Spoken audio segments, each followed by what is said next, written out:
नमस्कार बंधुगण, कहानी दुनिया को आपण मानक स्वागत। आजिर कहानीर ना दुई भाई। गोटे गाँव रे जड़े बणिक थिले, तांकर दुई पुओ। सान पुओ थरे अन्यत्र जाइथिला बेले बणिक बेमार पड़िले। निज मृत्यु आसन जानी से बड़ पुओ को पाखकु डाकी कहिले, मु परपारी को चलिली, मो परे तुमे दुहे मिलिमिशि चलिबो। तोर विवेक उपरे मोर विश्वास अछि। तो सान भाई अवश्य टिके अबुझा, तेबे तोठारु अलगा हो गले से विपदरे पड़िबो। तेणु तू ताकू निज साथी रे रखिबा सकाशे चेष्टारे त्रुटि करिबु नाही। बणिक ही निर्देश देई अल्प समय परे मरीगले। सान बोहू देखिला ता ससुर देढ़सुर को किछि कहउचंदी, तेबे से कौन कहिले से कथा बोहू कान डेरी मध्य सुनि पारला नाही। से दिन संध्या बेलकू सान पुओ फेरिला। दुई पुओ मिली बापांको अंत्येष्टिक्रिया समापन कले।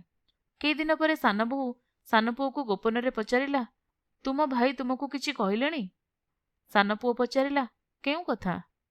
सान बोहू कहिला, मृत्यु पूर्वरु ससुर देढ़सुर को बहुत कथा कहिले, मु सुनि पारली नाही। तेबे ढंग ढंगरु मने ହେଲା से कौनसी स्थान रे बोध हुए किछि धन संपद लुचेई रखिथिले, सेही संधान देउथिले। सान पुओ उत्तर देला, ता हेइथिले भाई मते कहि थांते। सान बोहू मुह छिंचाड़ी कहिला, तुमे निहाती सरल विश्वासी। टंका पैसा व्यापार रे महामहा धानु सज्जन भी अन्य को ठकी देबार जणा अछि।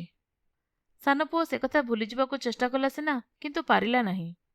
दिने दोदो पांच होई से ता भाई को पचारिला, अच्छा बापा कुआडे मृत्यु पूर्वरु तुमको गोपन रे किछि कहउथिले? बड़ पुओ कहिला, गोपन रे आउ कोन, पाटी करी कहिला भली ताकत तांकर नथिला। से आमे दुहे मिलिमिशि चलिबार परामर्श देउथिले, आउ किछि नुहे।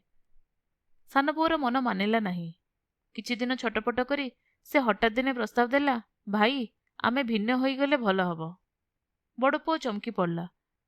से परे ता मत कहइबो बोली समय नेला। एहा भितरे सान बोहू काहा काहा आगरे ता संदेह कथा कहि पकइथिला। बड़ पुओ यथाशीघ्र ता सुनिबाकू पाइला। ता मन अत्यंत खराब होई गला।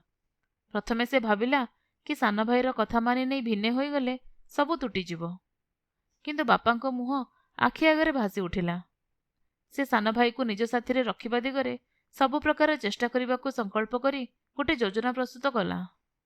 से ता स्त्री को कही स्त्रीर समस्त गहना नहीं गाँर महाजन को भेटिला, आउ कहिला, एतक रखी जेते संभव सेते टंका मते देले। महाजन को पुओ ता सांग। से पचारिला, अरे भाई तुमर एते टंका कौन दरकार पड़िला? बड़ पुओ सांग को गोपन रे सबु कहिला। तापरे टंका धरी जाई ताको गोटे थली रे भर्ती करी मझी राति रे गात खोली पोती देला। परदिन सान भाई को कहिला, तते गोटे कथा लुचेइथिली, बापा किछि पोता धनर संधान देइथिले, आउ तो सह ता भाग करिनेबाकू कहिथिले। मु लोभरे पड़ी तते से कथा न कहिबारु काली राति रे बापांको आत्मा मते स्वप्न रे ही कहिला कि मु घोर अन्याय करिछि, आउ सेथिपई तू अलगा हेइ जाउछु। प्रायश्चित स्वरूप समुदाय पोता धन से तते देइदेबाकू मते कहिले, चल खोलिबा।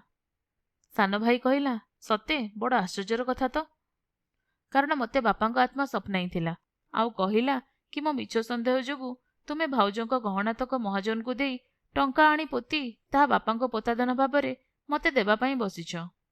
बड़ भाई काबा हेबार देखि सान हसी पकेई कहिला, ना बापांको आत्मा नुहे, महाजन को पुओ ही मते सबु कहिचंदी, आउ बोजाए गाली देइचंदी। वास्तविक भाई तुमे केड़े महत, आ मु केते अज्ञान, मते क्षमा कर। एहा कही से कांदी पकेइला। बड़ भाई ताको कुंडेई पकाइले। दुहे आजीवन एका साथिरे श्रद्धा डोरी रे बांधी होई रहिले। आपण माने सुनुथिले जह्न मामुर एक गप, दुई भाई।